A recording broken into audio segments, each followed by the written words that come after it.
This summer, different story. I'm ready, I'm prepared to make and finish the melides top. Hello, welcome back to studyknits. My name is Allie. If you're new here, I'm a medical student and I'm living in the United States and I love to knit. Today, this video that I'm recording right now is the very beginning of my project-based video series about making the melides top by Inez Oliveira. If you don't know what this top is, it's not complex. It's very, very detailed. It's a long pattern for just a little old top. It's like 20 pages, very customizable, very, very, very detailed pattern to make this absolutely gorgeous top that is sort of reversible. The front has a V-neck, the back has a square neck, but you can turn it around and have the square neck in front, the V-neck in back. I've been wanting to make this for about 2 summers now. Last summer, I actually started. I was using Knitting for Olive merino and mohair held together, and I was starting it, I was working it was gorgeous, I had motivation to get it done, and then I kind of felt it one day on a hot summer day and I didn't like the way it felt. I was like, why am I making this summer top in merino and mohair if I don't even want to wear the fabric in the summer? So I frogged that, put it aside, and didn't really have any additional motivation last summer to start it up again. This summer, different story. I'm ready, I'm prepared to make and finish the melides top. I'm starting this video series, this project video series, as a way to show my commitment and to ensure that I see it through. I've just cast on. I cast on about 2 nights ago. Gorgeous. Can you see the vision yet? We'll see. I am using for this not any mohair, which is good news for me. I'm using Knitting for Olive Pure Silk in the color Hokkaido. I bought 2 skeins of it, and I think that'll be enough for my size. I think it'll be enough. So I'll just walk you through the starting bits of what I've done so far. First off, I started off by measuring myself, just like the pattern suggested. It's a bust measurement, a waist measurement, and then a hip measurement. She suggests measuring it with the bra that you intend to wear with the top. So I put on my go-to bra to wear with cute little knitted tops, measured myself. My bust was about 94 centimeters. My waist was 80 centimeters. Hips were 107 centimeters. The pattern is supposed to have 0 ease, which basically, if you don't know what ease is, it's just basically either how baggy or how tight the pattern is. So if it has 5 centimeters of positive ease, it's basically supposed to be 5 centimeters bigger than usually it's your bust, so it would be a bit baggy. If it has 2 centimeters of negative ease, it would be like 2 centimeters smaller than your bust, so it would kind of stretch out over you and be tight. This is supposed to have 0 centimeters of ease, so it's supposed to kind of fit perfectly, exactly. I know the pure silk does tend to stretch, especially lengthwise with wear over time. Right now, there are 16 sizes for this pattern. I believe that she's including more. I believe there's like a test knit going on to include more sizes. Oh, I guess I actually didn't even need my hip measurement. Well, good to have anyways. I picked size 6, which is for a 94 centimeter bust, which is exactly what my bust measurement was, and the waist is 91 centimeters. You go through and there's different sort of what ifs, about if your breasts are shaped sort of like bell shaped, bigger on bottom than on top, if your waist circumference is bigger than your bust circumference, how to make all those modifications. A lot of schematics. So I did that. I measured about how long I wanted my top to be, calculated the different sections, basically how long the waist will be before I start dividing for the armholes and the bust section. I did all of those measurements like she suggested. She also is like, you need to gauge swatch, and I'm like 50-50 on gauge swatching, but I was like, this is the time to gauge swatch. Fortunately, I have a pattern that I made last summer that is also knit with Knitting for Olive Pure Silk So I basically used that. I've worn it once. It is blocked and I wore it once. So I basically used that garment as my in the round gauge swatch. Inez recommends making two swatches, one worked in the round and one worked flat. So I used that old top as my in the round swatch. I measured it. It was 25 stitches and about 38 rows. And I used a US2 needle, which is a 2.75 millimeter needle. And then I worked my flat gauge swatch. I definitely didn't work it tall enough.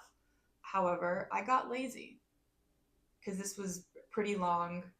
Felt like I had good tension when knitting flat. I measured it. When dry, it was 27 stitches across, 37 rows. Blocked, it was 26 stitches across in 10 centimeters and again 37 rows. The gauge for the pattern is 25 stitches in 10 centimeters and 40 rows in 10 centimeters. I didn't really want to go down another needle size. I felt like my gauge was pretty consistently 25, 26, 27. So I decided to stick with the 2.75 millimeter needle. I actually ordered more ChowGoo needles just for the purpose of this. I had a really cheap metal set that I'd been using before, and I started swatching with the cheap metal set. I was like, this is not it. So I ordered some ChowGoos, finished swatching with the ChowGoos. No, I restarted my swatch to make sure it was the same with the needles. I felt like my gauge was good to go. I plugged in my row gauge into the pattern and adjusted the number of rows that I would need to work before working increases, before dividing, things like that. I felt ready to go. I felt good to go. I will say I definitely did not cast on the right number of stitches because when I was done working the hem and I was dividing for to place the stitch markers, there were too many. I worked, as you can see, 6 rows of the linen stitch. I fear it might not be super cinched. I'm actually quite tempted to rip it out and start it over again. I'm not very far. I really don't want it to be kind of flaring out at the bottom. I want the bottom to be a little bit at the waist. I want it to definitely be not cinched, but not flaring. And if you look at it now, it looks like it's gonna flare. You can kind of see just stretched out like this, it's already kind of puckering. It looks a bit bigger. I think partially, I don't think I was knitting it tight enough. I was worried about it being too tight. I think I cast on 2 extra stitches on accident. I don't know how, I was just not counting very well. So I worked that. I worked a couple of rows, divided for the bust starts because I feel like a big part of this pattern, the way the bust starts are placed, so it kind of gives it like a seamed corseted look. I think it's so chic. It's such a subtle detail, but I think it really makes the top. And you can kind of start to see the beginning of a bust start there.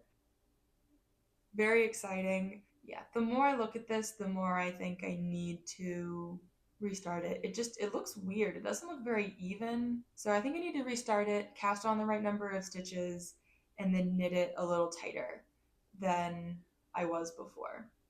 All right, you've convinced me. I'm leaving for a trip this afternoon, a little road trip, so I'm hoping I'll have some time in the car to work on it. Starting off right by having to frog. You know what I'm saying? Yeah, at least I realize now as opposed to later.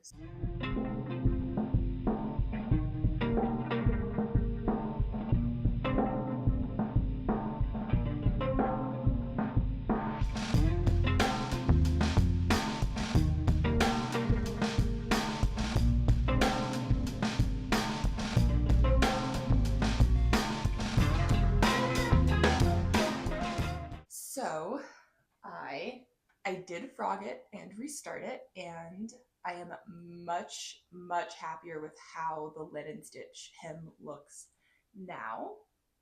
Let me show you what I'm working with. I'm almost done with my first skein of yarn. Okay, this is what I have now. You can see it's not flaring at the bottom anymore. No puckering. It appears more cinched, definitely more of what it's supposed to look like, I think, than what I had before. I also, you can see my beautiful bust darts. They're gorgeous. They are the moment. Overall, it's going smoothly. I do have a bit of a confession. I cast on the right number of stitches. I was so careful. I can't tell you how many times I counted the stitches. I would cast on like 25 stitches, put a marker. Cast on 25, put a marker. Cast on 25, put a marker. And I would check that there were 25 stitches between each of the markers so many times. I was so thorough because I didn't want to mess up the number of stitches again. I didn't want to have to restart. I wanted this to be perfect, okay? I cast on the right number of stitches. I work the 6 rounds of linen stitch, and then I go to put the markers for the bust darts. You can see there's a little marker before each bust dart. I go to divide for the bust darts, and lo and behold, I have 4 too many stitches. What the hell? I was very sad. I had a crisis. I was in the car driving with my friend, and I almost had a crisis in the car. I was like, do I have to start over again? Like, I know I counted and had the correct number of stitches, and I was like, well, the linen stitch, you knit one and then you slip one, and you knit one and you slip one. I'm like, maybe I accidentally knit a bar that was supposed to be like the yarn from the slip.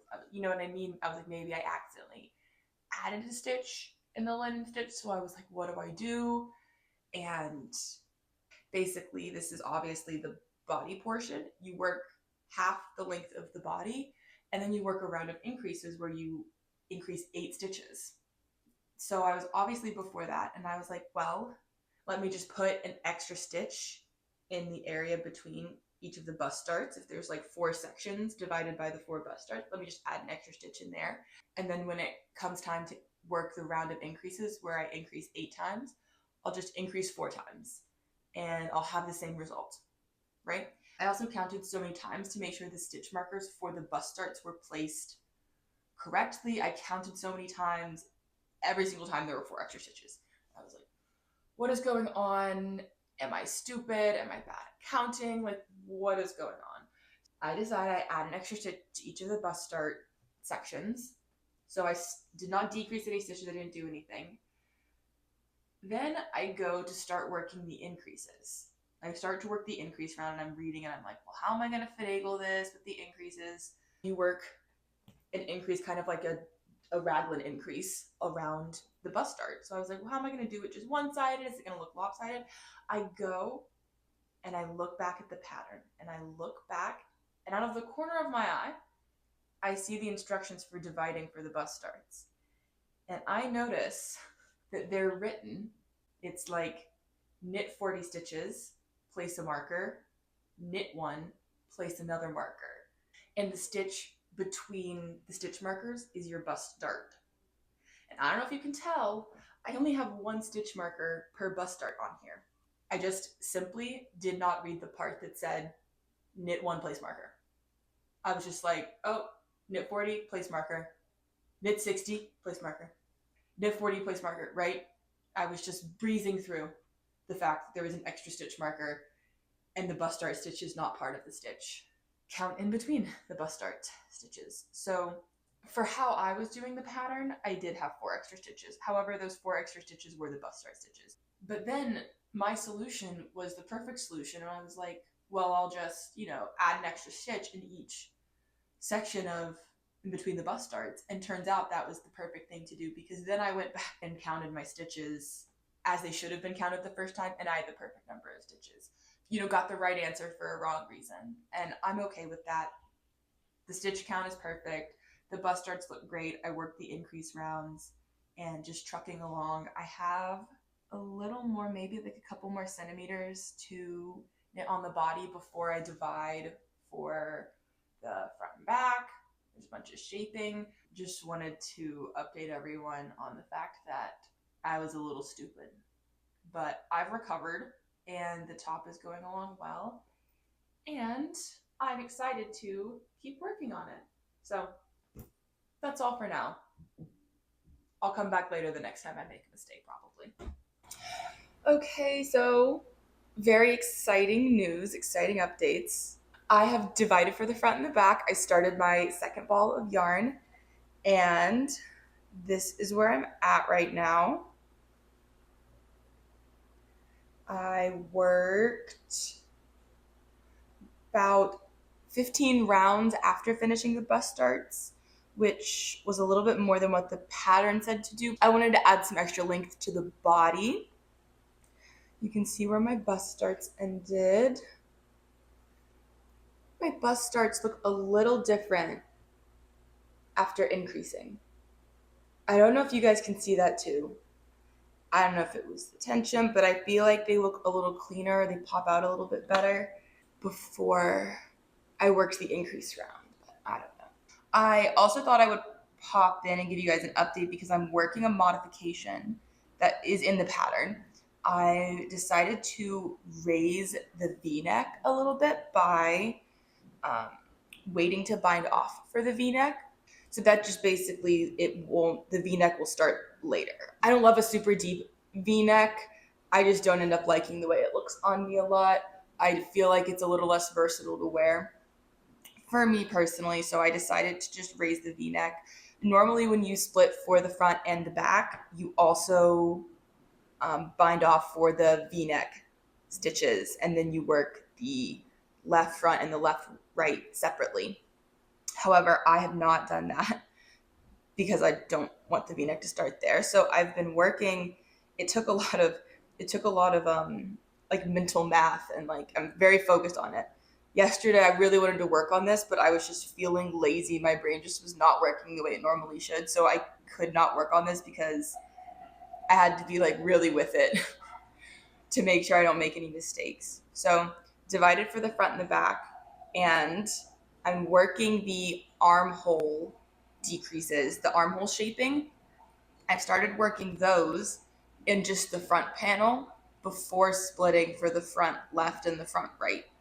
So I'm having to keep track of how many armhole decreases I work so that when I then start working the V-neck stitches, it's just going to be staggered. Normally they're all kind of together, and then you get like your V-neck and your armhole decreases and the pattern. She's like, okay, now do this, and then now do that, and now I have to separate them in my mind and on the pattern. I've written it out, basically being like, okay, well, I've worked this many armhole decreases. At some point, I have to switch to working them less frequently, but the V-neck stays the same the whole time, and it doesn't really line up with the pattern anymore, so I just need to be very, very aware of that.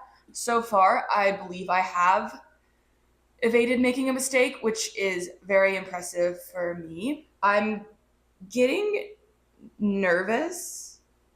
I think I'll be fine, but there's a little voice in my head that's like, "Oh, you might not have enough yarn." I think this will be enough yarn to knit the entire rest of it. If it's not, I'm going to be very, very sad. Gotten a good amount of knitting in today. It's been incredibly rainy here all day. I've been catching up on a lot of knitting podcasts and just getting a lot of work in on this and trying to not make a mistake on it. So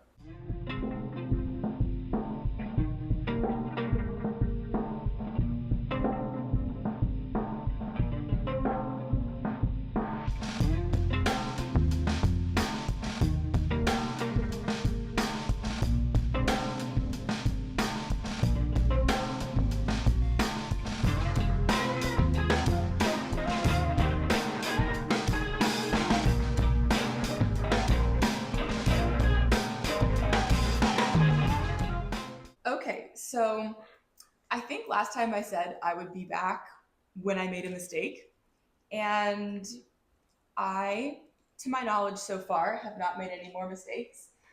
I did like accidentally almost finish it.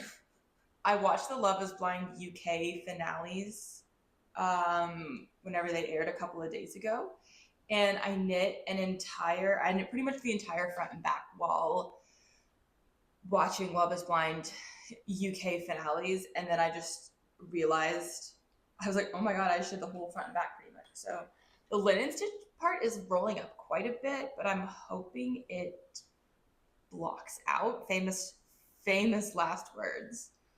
I'll just block it out. Okay. This is the front, or to me, this is the front. This is the square neck. And then I have my V-neck. As you can tell, as you can tell by looking at the square neck, I definitely raised the V-neck quite a bit. Um, and I think, no, I mean, I know it worked out, the calculations and everything. Was quite easy to do. I left the shoulders on the needles because I knew I would need them. I just kind of tried to try it on like this and put my head in between the cord. It was really difficult, but it did affirm that I need to make the straps longer. So right now, if they're kind of like this, it's not really long enough. So what I'll do, my plan,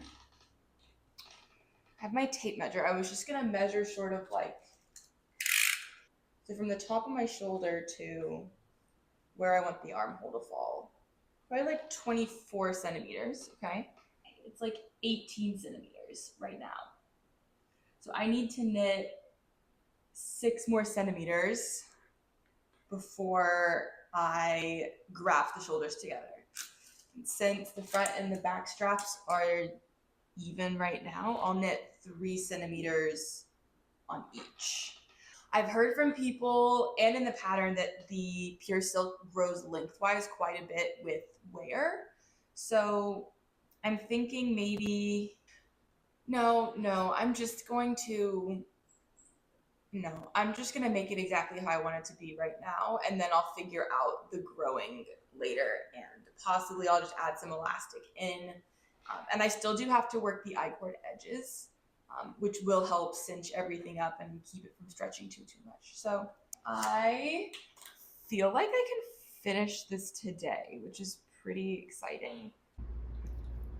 Okay, so it's finished except for the I-cord. What do we think? I'm a huge fan. I added like 10 extra stitches on, what are these called? The straps. I added like 10 extra stitches on the straps and then grafted them together. And I feel like the armhole is like perfect. I still have to do the I-cord. It feels really stiff and it kind of looks stiff, but I think it'll soften up with blocking. But so far, I'm so excited. Okay, yeah, the V-neck, so the V-neck is perfect. I was worried it wouldn't be like enough of a V-neck, do you know what I'm saying, where it would be like too high necked, but I think it's a good amount of V-neck without being like too deep cut. Like I feel pretty comfortable wearing this. It's not too deep for me, which I'm really happy with it so far. So I gotta do the I-cords and I'll let you know how it is when I come back. I emptied my whole needle storage system. This whole bag I emptied. Couldn't find the needle I needed for the I-cords. It's part of a sock. That's why. So that was a fun waste of like 15 minutes in panic, but ready to start the I-cords now. While I have you here, just a note on the I-cords before I forget. The pattern, as everybody knows, is like mad detailed, and that also goes for the I-cord edging. She suggested working two sample I-cord edges on your swatches and then blocking them, seeing how the stretch was. And then it was like, if it seems too loose, seems too tight, like adjust your needle size accordingly. And I didn't ever really consider doing any of that. This isn't my first rodeo with an I-cord. How wrong could it go? So I just decided to start because I feel like I might be able to finish this tonight, and that's really exciting to me because I'm ready for some fall knits. I'm ready to get to fall knitting. So that's where I'm at with the I-cord. Just gonna see how it goes. Maybe I'm being ambitious thinking I can finish it tonight. It's what time is it? 6:30 right now. I don't have anything to do tonight. I don't really have anything to do tomorrow either. Besides pack, I'm leaving here tomorrow for my next rotation, so like I should definitely do that too. But I feel like finishing my melides top is a lot more important. I know that you're probably asking yourself, Allie, why are you sitting in the stairwell knitting? We'll come back to that.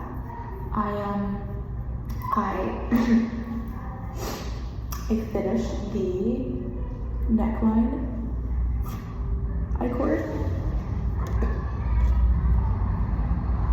I feel like it might be a little too tight in the back. You can see there's puckering. It's pretty stretchy. I'm thinking it'll stretch.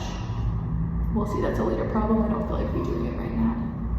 I'm just now starting on the left, it doesn't matter, yeah, the left armhole I-cord. Definitely think I'm gonna be finishing this today, which is really nice. I'm really excited to get this finished. So why am I in the stairwell, you'll ask. I don't know how the acoustics are, but as you may or may not know, I've been staying with a friend in upstate New York while I'm kind of in between rotations, and I ordered a package to her apartment that's supposed to be delivered today. I am leaving tomorrow to go to Philadelphia to start my next rotation.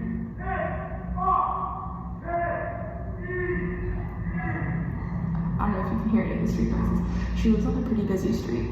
Her apartment is like, there's a couple of like residential units on the top floor. First 2 floors are like businesses.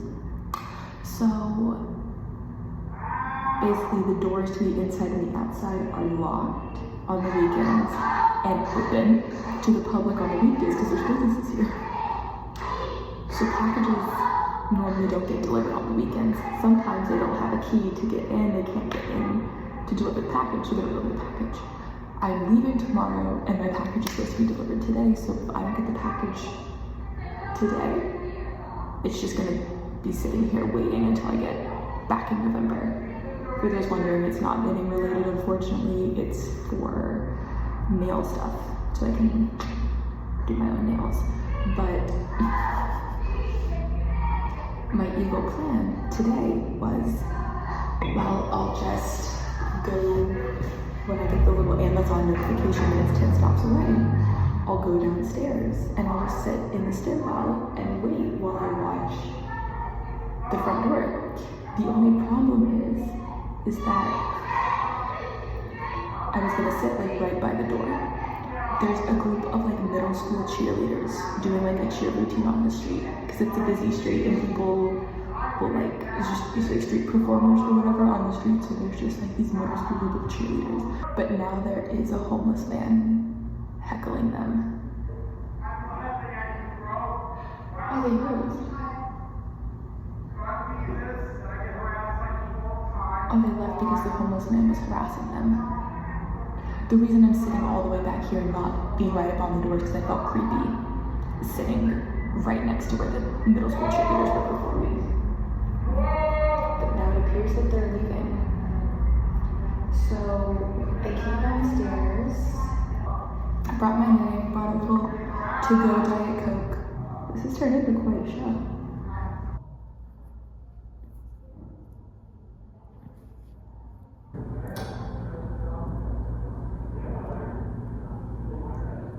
They called the police on the homeless man.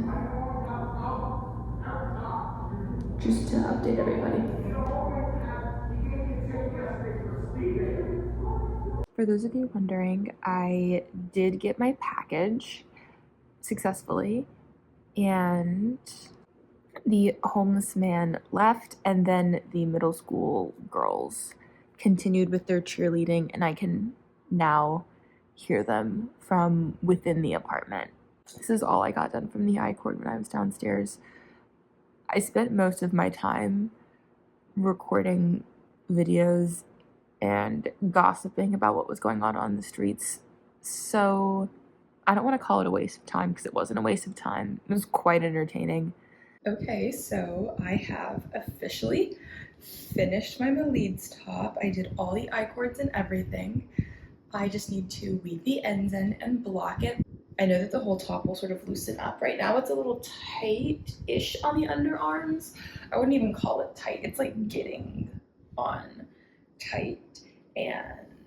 But I know that it will loosen up with blocking and with more wear, but this is it. This is the front, the V-neck before blocking. Very happy with the shape of everything, so I will hopefully weave in the ends tonight, maybe block it tonight, maybe block it tomorrow, we'll see. Either way. I finished it. So exciting. So it just finished drying this morning. I'm absolutely obsessed. This is well, okay, obviously it's the V-neck side. I'll show you the square neck in a minute. Overall, super happy. There's these little like ridges of discoloration here and here. I don't know what it is, but it's also not really bothering me that much. The sleeves are like, as you can see, like a little on the snug side. Incredibly bra friendly. There's like 2 extra centimeters here before my bra starts. As I've said many a time before, I know that I'm gonna come closer and talk. I know that the pure silk stretches a lot with wear, so I'm expecting the straps to lengthen with time. We'll see though. The linen stitch is not rolling anymore. It blocked out, which is phenomenal. And I just love the fit. It's not stiff anymore, so the stiffness did resolve with blocking. Wait, let me show you the square neck. There we go. This is the square neck. When I saw the picture of Inez wearing the square neck side, that's when I was like, I want to make that top. That's really what drew me to the top. So I always intended for this to be my like front of the top, and I'm really happy. I don't feel like the I-cord is too tight. I feel like it's the perfect amount of tightness. I was kind of worried about puckering, things like that. I think the V-neck is really cute from the back too. So I love the way the V-neck looks from the back. I'm very happy that I raised the V-neck, really happy with how the modification turned out. It's not as deep V as it normally would have been. So very happy that I did that. I don't think I really worked the other modifications. I did make my straps longer, which obviously was good because they're a little too short anyways. I will see. I'm obviously not going to make another one until maybe next summer, or maybe the summer after that. So that'll give me time to see how the straps change with wear. If they don't lengthen with wear like I'm anticipating that they will, then I would work a couple of additional rows so that the straps would be lower, because I do feel it feels a bit snug, especially like right here.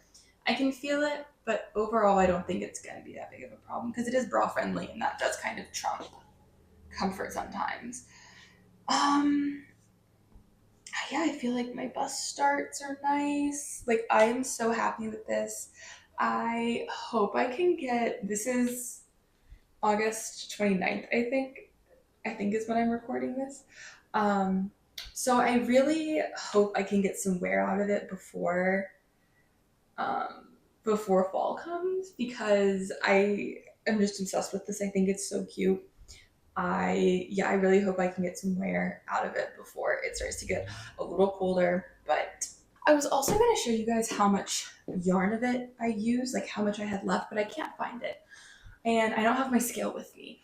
So I would say I have maybe like a quarter to a third of a skein left. So meaning I used about 1.75 skeins, which is a good amount. I have no idea how many yards that is or how many meters that is. Before I let you go, I had somebody in my podcast that I posted a couple of weeks ago. I was talking about how to pronounce this top because a lot of people say the melides top, and I was previously been saying the melides top. And I Googled it, and the pronunciation is somewhere like melides, or I don't know. It's named after a Portuguese region and a Portuguese town, and I don't speak Portuguese.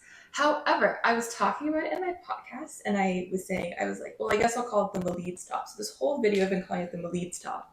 No, the melides. I settled on calling it the melides top because that's what a lot of people call it. But then in my podcast, somebody from Portugal commented and was like, no, the way you were saying it first was closer. Don't switch. So this is my melides top. Anyways, this has been the making of the melides top. Thank you so much for watching. I hope you enjoyed it, and I will see you all next time. Bye.